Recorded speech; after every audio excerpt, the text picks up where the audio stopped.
yesterday morning, I think it was, I realized that my tension, I have an inner tension that I know, I recognize that I know it all my life. It's like a tension in the body. It is connected to most important relationships. I always feel it. And then I realized that the tension is caused by not accepting all of my emotions, all of them. And the reason was that I was never allowed to feel all my emotion when I was a child.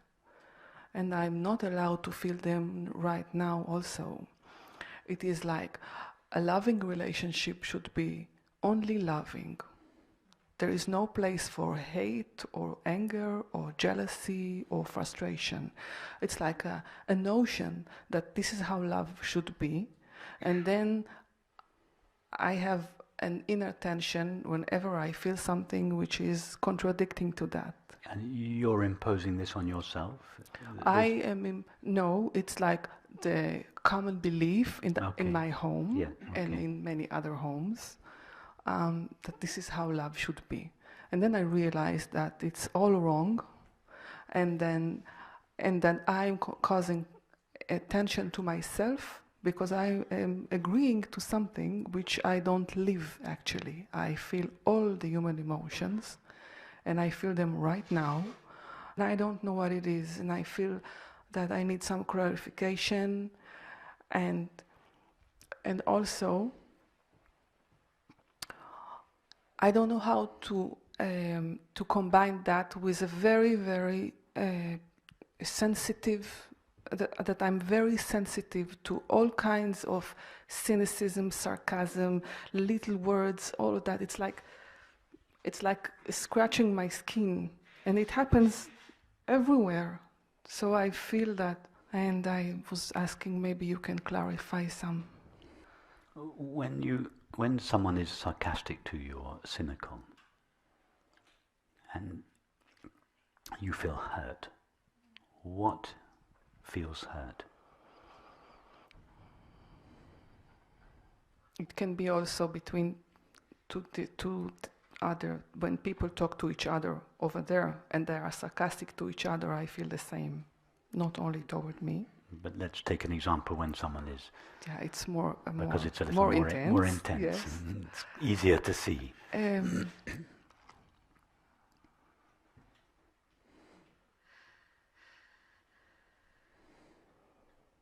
Can you repeat the question? When someone is sarcastic or cynical to you, what is it that is hurt?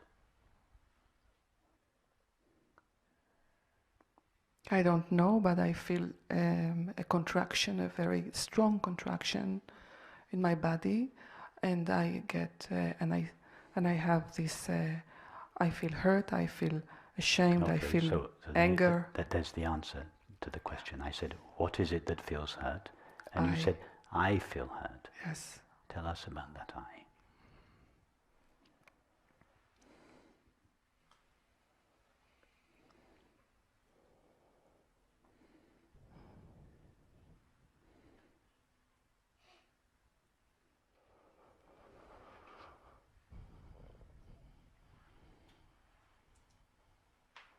I don't know. I can only say that I experience it. I see it happening. I don't know what to say about that. But is it not quite important to know about that I if I am the one that is hurt? Or in the previous example when you said in relationships, when you feel angry, when you feel upset, you said, I feel angry, I feel upset, I feel jealous, etc. All these feelings of hurt, anger, upset, jealousy, they all belong to I. Mm-hmm. That is the one taste that you talk of. Oh. That is what all these feelings have in common. So it's not actually necessary to know in detail about the hurt, the anger, the jealousy, because they all share I. Yes. So tell us about the I, the one that is hurt, the one that gets upset, the one that is jealous,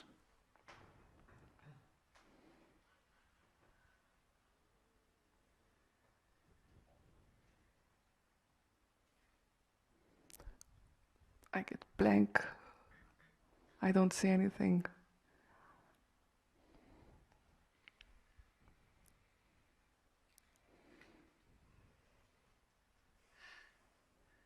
So if there's nothing there, when you look for this I, if you can't find it, on whose behalf is the hurt and upset and jealousy rising?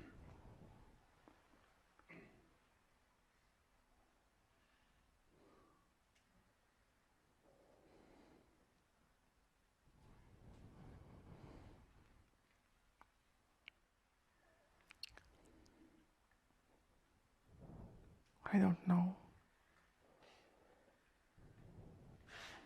I search for it in the body. It's not in the body. It's not in the thoughts. It's not in the emotion itself. I don't know.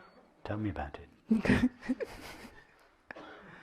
And yet all your feelings are rising on its behalf. Yes.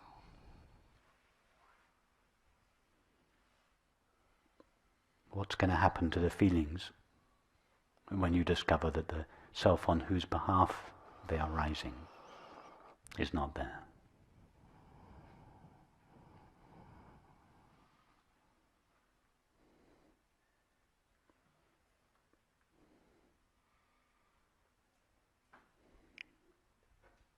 It's the same as I started. It's like I don't know. It's like nothing. Let's try an experiment.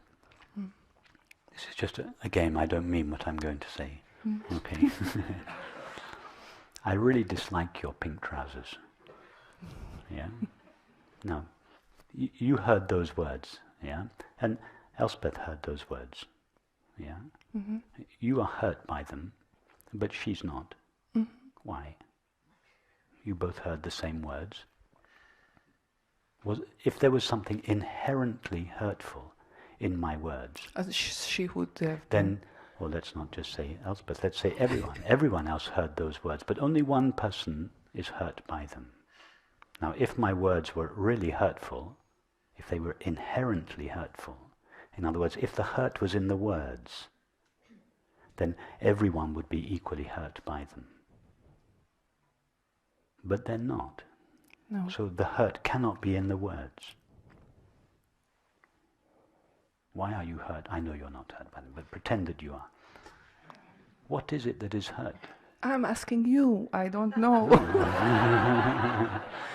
I don't know. I also don't understand why this body, why am I aware of only this body? If I'm awareness and I am well, aware... hang on. You're now, that's another question. And okay.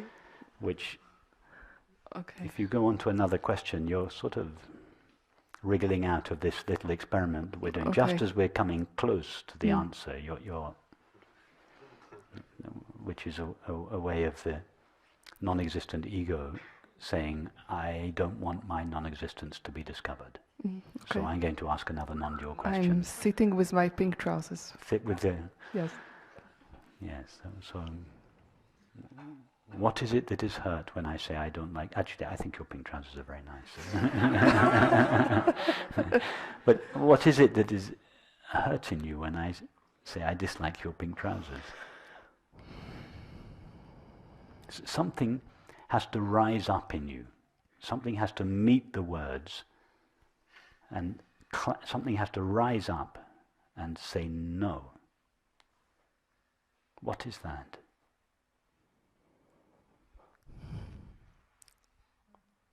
I don't want to say the separate self because it's it, not the separate self. Well, it's a it combination. Is the separate self, but when you look for the separate self, it's a combination of things, of thoughts and feelings. No, it's not a thought. A thought cannot be hurt by my words. Can a thought ever be hurt? No. Can a sensation be hurt? No. Can a feeling be hurt? No. What is being hurt? So awareness is obviously hearing the words. Can awareness be hurt? No. What is being hurt? I don't know. Well, until you find it, just stop being hurt.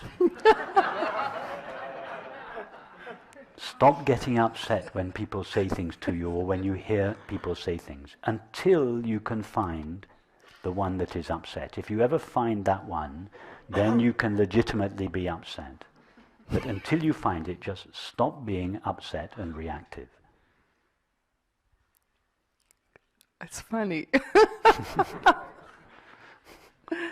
Like saying the wind don't blow. It happens. It's like saying to the wind don't blow. I mean, it happens. It's arising all the time. Emotions are arising. But it's only arising because the non-existence of the separate self has not been clearly seen.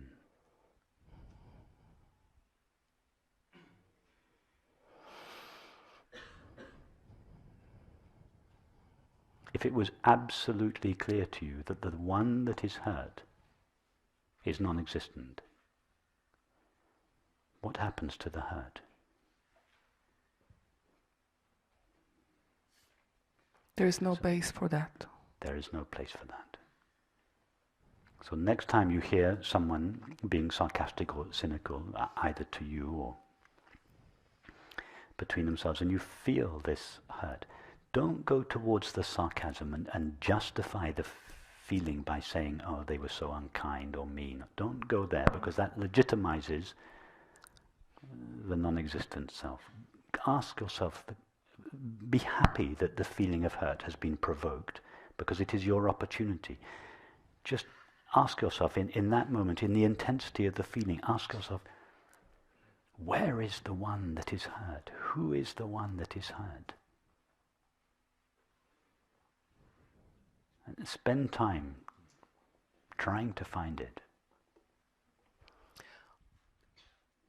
I feel that if I see this happening, okay, and I relax, and I allow the feeling that arose to just be there and go, without asking where is the separate self, just allowing. Yes. Is it the same? No. No. If you just allow it to rise up and go, it will rise up and go, and then the next time someone is cynical or sarcastic, it will rise up again, and it will go on and on and on, rising up again in response to things that people do or don't say, until you recognize the non-existence of the one that is hurt. So no, it's not enough just to say all this appears in open, empty awareness. It's just arising. Okay. Be more investigative.